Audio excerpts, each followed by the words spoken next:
नमस्कार. 10वी भूगोल पाठ 3 प्राकृतिक रचना व जलप्रणाली. आजच्या भाग क्रमांक 3 मध्ये आपण भारत व ब्राझील यांची जलप्रणाली पाहणार आहोत. ओके, चला तर बालमित्रांनो, आज आपण ब्राझील व भारत यांच्या जलप्रणालीचा तौलनिक अभ्यास करणार आहोत. मागील व्हिडिओमध्ये आपण ब्राझील आणि भारत यांची प्राकृतिक रचना पाहिली आहे. तर प्रथम आपण ब्राझील व भारत यांची जी जलप्रणाली आहे त्या जलप्रणालीमध्ये समाविष्ट होणाऱ्या नदी प्रणालीचा अभ्यास करूयात. भारतामध्ये प्रमुख 2 नदी प्रणाली समाविष्ट होतात. पहिली आहे हिमालयातील नद्या आणि दुसरा आहे द्वीपकल्पावरील नद्या. ओके, आणि ब्राझीलमधील नदी प्रणाली 4 आहेत. एक आहे ॲमेझॉनची जलप्रणाली, दुसरी आहे पॅराग्वे पॅराना जलप्रणाली, तिसरी आहे साओ फ्रान्सिस्को नदी प्रणाली आणि चौथी आहे किनारपट्टीवरील इतर नद्या. ओके, तर प्रथम आपण भारत जलप्रणाली पाहणार आहोत. भारत जलप्रणालीमध्ये 2 नदी प्रणाली आहेत. पहिली आहे हिमालयातील नदी प्रणाली, जी उत्तरेकडे ती पूर्वेपर्यंत हिमरांगा आहेत, हिमालयाच्या रांगा आहेत. ही हिमालयातील नदी प्रणाली आहे. आणि दुसरं जो आहे तो आहे द्वीपकल्पावरील, म्हणजे इथं मध्यभागी जे द्वीपकल्प पठारे पर्वत आहेत तिथून उगम पावणाऱ्या ज्या नद्या आहेत तिथील नदी प्रणाली. तर प्रथम आपण हिमालयातील नद्या पाहूयात. हिमालयातील नद्या पहा. हिमालयातील बहुतेक नद्या हिमनद्या ह्या विविध हिमनद्यामधून उगम पावतात व बारमाही वाहतात. म्हणजेच हिमालयातून उगम पावणाऱ्या नद्या बारमाही म्हणजे 12 महिने वर्षभर वाहतात. म्हणजेच या नद्यांना वर्षभर पाणी असतं. ओके, तर या ज्या नद्या आहेत त्यामध्ये 2 प्रकारे वर्गीकरण करण्यात आलेलं आहे. पहिला आहे सिंधू व तिच्या उपनद्या. तर पहा, सिंधू व तिच्या उपनद्या म्हणजे या ठिकाणी जिथं सिंधू आहे, सिंधू आणि ती उपनद्या, आणि इथं गंगा आणि तिच्या उपनद्या, अशा 2 प्रकारे वर्गीकरण करण्यात आलेलं आहे. प्रथम आपण सिंधू आणि तिच्या उपनद्या पाहूयात. तर बघा, यामध्ये प्रमुख नदी आहे सिंधू. आपण झूम करून पाहूयात.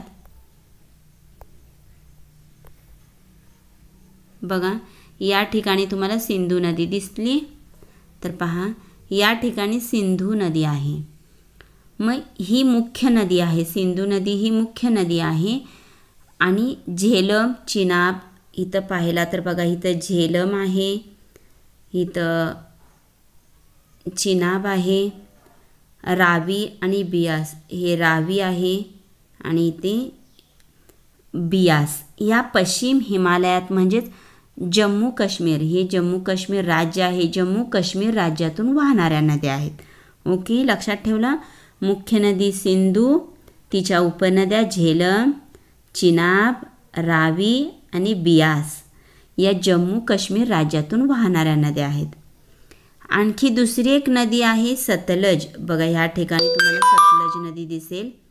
तर ही जी सतलज नदी आहे ती सतलज नदीने ही मानसरोवर, इथे मानसरोवर दिसते तुम्हाला, बघा इथं दिसेल मानसरोवर, या ठिकाणातून उगम पावते. ओके, आणि सतलज नदी, ही जी सतलज नदी आहे तिच्या ज्या उपनद्या आहेत यातील गाळाच्या संचयनाने हा जे पंजाब आहे, पंजाब मैदानाची निर्मिती झाली आहे. आपण प्राकृतिक रचनेत पाहिलं आहे, पंजाब मैदान हे शेतीसाठी सुप्रसिद्ध आहे. भरपूर शेती आहे, भरभराट आहे शेतींची पंजाबमध्ये. ओके, कारण तिथे नदीच्या गाळाच्या संचयनाने हा मैदान तयार झालेला आहे.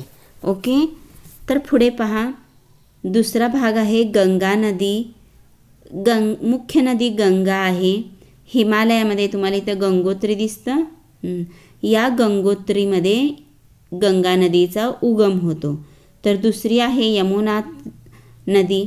यमुना नदी ही यमुनोत्री या ठिकाणी पहा. तुम्हाला पेन घेऊन आपण दाखवूया.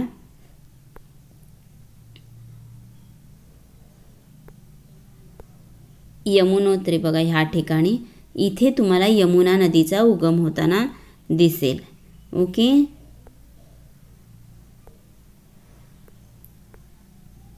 बघा इथं यमुनोत्री आणि इथं गंगोत्री. या ठिकाणी गंगामधून गंगेचा उगम होतो. गंगा नदी तुम्हाला इथं दिसते बघा. गंगा नदी इथं तुम्हाला वाहलेली दिसते. ओके. आणि इथून यमुनोत्रीमधून यमुना नदी वाहत असलेली तुम्हाला दिसेल. म्हणजेच गंगा आणि यमुना नदीचा उगम हा हिमालयातून होतो. दिहांग आणि ब्रह्मपुत्रा. आता दिहांग या ठिकाणी आहे पहा. या ठिकाणी दिहांग आहे व ब्रह्मपुत्रा ह्या ईशान्य भागातून वाहतात. इथं ब्रह्मपुत्रा आहे. तर ईशान्य भागातून वाहतात. या नद्यांचा उगम पहा. दिहांग इकडून वाहते आणि ब्रह्मपुत्रा इकडून वाहते. म्हणजे हा भाग आहे तो ईशान्य भाग आहे. हा कोणता भाग आहे? ईशान्य भाग. दिहांग आणि ब्रह्मपुत्रा ईशान्य भागातून वाहणाऱ्या नद्या आहेत. आणि त्यांना जर उपनद्या पाहायच्या असेल तर चंबळ पाहूया आपण. बघा चंबळ, केन, बेटवा आणि शोण या ज्या आहेत त्या द्वीपकल्पीय नद्या या गंगा नदीच्या उपनद्या आहेत. म्हणजे गंगा नदीच्या या उपनद्या आहेत. ओके. नकाशा व्यवस्थित वाचन करत राहा म्हणजे तुम्हाला भाग समजेल. पुढील भारताच्या जलप्रणालीमध्ये दुसरा घटक आहे द्वीपकल्पीय नद्या. तुम्हाला माहीत असेल भारताचा द्वीपकल्प भाग म्हणजे भारताचा जो पठारी भाग आहे हा या ठिकाणचा हा द्वीपकल्पीय भाग आहे. द्वीपकल्पामध्ये पर्वत पठारांचा समावेश होतो. तर पहा द्वीपकल्पीय नद्यामधील बहुतांश नद्यांचा विसर्ग हा पावसावर अवलंबून असतो. म्हणजे इथल्या नद्या या पावसावर अवलंबून असतात. मग यांचं देखील 2 प्रकारे वर्गीकरण केलेलं आहे. पहिला आहे पश्चिम वाहिनी नदी. ही पश्चिम दिशा आहे. म्हणजे पठारातून पश्चिमेकडे वाहणाऱ्या नद्या यांना पश्चिम वाहिनी नदी म्हणतात. आणि पूर्व वाहिनी नदी हा पूर्व भाग आहे. त्या पठाराकडून पूर्वेकडे वाहणाऱ्या नद्या यांना पूर्व वाहिनी नदी असे म्हणतात. ओके, समजलं? पश्चिम वाहिनी व पूर्व वाहिनी. मग पश्चिम वाहिनी नद्यांची वैशिष्ट्ये कोणती तर आपण पाहूया. केरळ, कर्नाटक. तर तुम्हाला इथं दिसेल हा केरळ, कर्नाटक, महाराष्ट्र आणि गुजरात या राज्यामध्ये किनारी प्रदेशात सर्वसाधारणपणे सारखे गुणधर्म असणाऱ्या पश्चिम वाहिनी नद्या या अरबी समुद्रास येऊन मिळतात. म्हणजे हा केरळ, कर्नाटक, महाराष्ट्र आणि गुजरात इथं ज्या पश्चिम वाहिनी नद्या आहेत त्यांची वैशिष्ट्य सारखी आहेत आणि त्याच पश्चिम वाहिनी नद्या अरबी समुद्राला येऊन मिळतात. म्हणजे अरबी समुद्र इथं आहे बघा, अरबी समुद्राला येऊन मिळतात. ओके. त्याचबरोबर तापी बघा, आपण बघूया इकडं बघा, ही तापी नदी.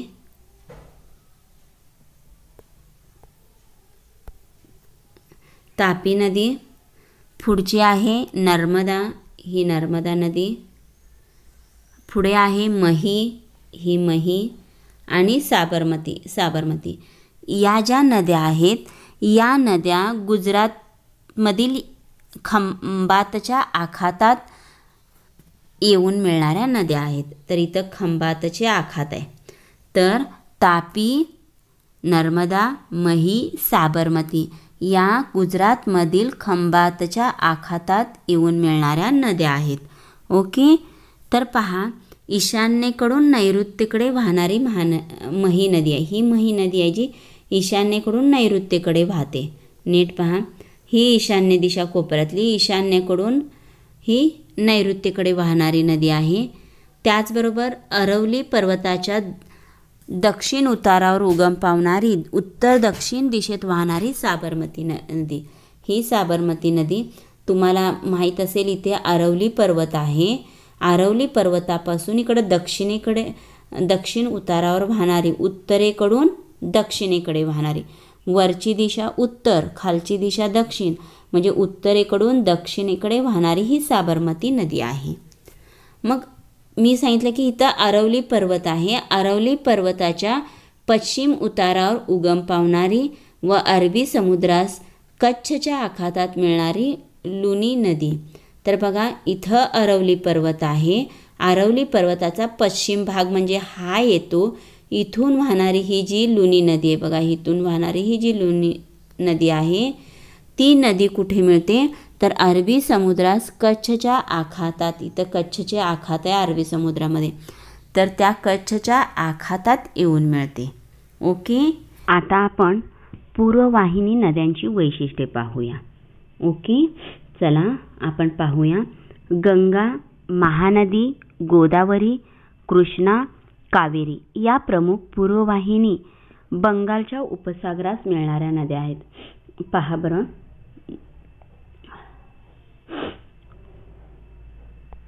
बघा गंगा नदी आपण पाहूया.